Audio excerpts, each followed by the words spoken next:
নমস্কার, আমি বাসুদেব শাস্ত্রী জ্যোতিষ ও সমাধান অনুষ্ঠানে আপনাদের স্বাগত। আজকে আমি একটি গুরুত্বপূর্ণ বিষয় নিয়ে আলোচনা করব। বিবাহ বা বিয়ে মানব জীবনের একটি গুরুত্বপূর্ণ অধ্যায়। বিবাহিত জীবনে মানুষ সুখী হলে বা উপযুক্ত পতি বা পত্নী লাভ করলে মানুষের জীবনটা অনেকটাই সুন্দর হয়ে ওঠে।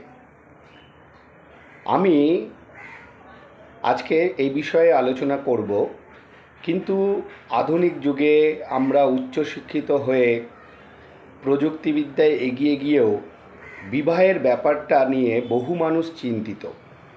কারণ এখন উপযুক্ত পাত্র বা পাত্রী পাওয়া খুবই মুশকিল হয়ে পড়েছে, কারণ মানুষের মানসিকতার মধ্যে পরিবর্তন এসেছে। তো আমরা সেই জন্য অনেক সময় উপযুক্ত পাত্রপাত্রী বারবার খোঁজার পরও না পেলে আমরা তখন কনসিডার করি যে কোনো পাত্রপাত্রী পেলেই ছেলেকে বা মেয়েকে বিবাহ দিয়ে দিই। কিন্তু কখনোই করবেন না।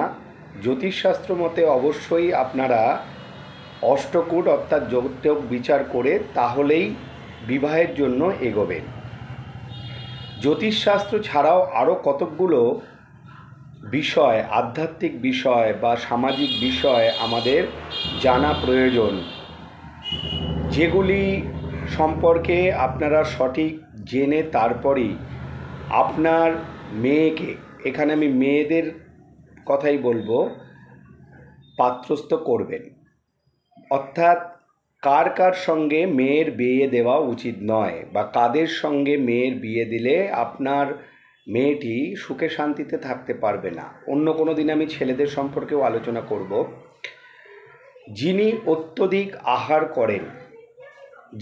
অত্যধিক আহার করেন এমন ব্যক্তির সঙ্গে মেয়ের বিবাহ দেওয়া উচিত নয়। খুব দূরে অথবা খুব কাছে বিবাহ দেওয়া উচিত নয়। যিনি অতি ধনবান অথবা দীন, অর্থাৎ যার প্রচুর অর্থ আছে, প্রতিপত্তি আছে, চাকর বাকর আছে, আবার যার কিছুই নেই, এই দুই ধরনের ব্যক্তিকেই আমাদের শাস্ত্রে ত্যায্য বলা হয়েছে। অর্থাৎ আপনার সামর্থ্য, আপনার স্ট্যাটাস অনুযায়ী আপনি আপনার কন্যাকে অন্য কারোর কাছে দান করবেন। যিনি অত্যন্ত দুষ্ট প্রকৃতির ব্যক্তি তাদেরকেও মেয়ে পাত্রস্থ করবেন না। যার কুল উত্তম নয়, অর্থাৎ বংশ পরম্পরায় যে জিনগত বৈশিষ্ট্য থাকে, রক্তের সম্পর্ক থাকে, পরিবারের পূর্বপুরুষরা যদি ভালো মনের মানুষ না হয়, সামাজিকভাবে তারা দুষ্কৃতী মনোভাবাপন্ন হয়, সেই সমস্ত কুল থেকে আসা পাত্রকে বিবাহ না করাই ভালো।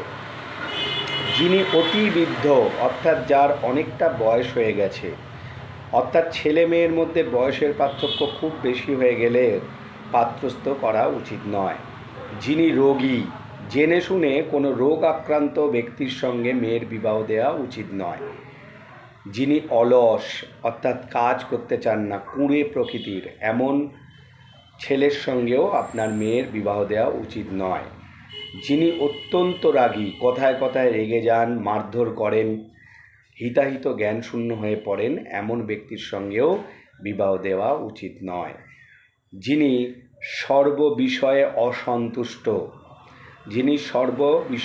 অসন্তুষ্ট, এমন ব্যক্তির সঙ্গেও বিবাহ দেওয়া উচিত নয়।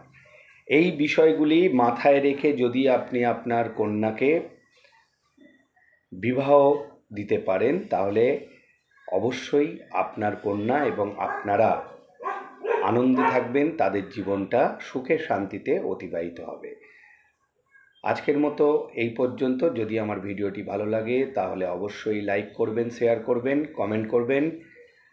আর যারা আমার সমস্ত ভিডিও দেখতে চাইছেন তারা ইউটিউবে গিয়ে অ্যাস্ট্রোলজার বাসুদেব শাস্ত্রী লিখে সার্চ করবেন, চ্যানেলটি সাবস্ক্রাইব করে রাখবেন। যদি কিছু জানতে চান কমেন্ট করবেন, আমি উত্তর দেব।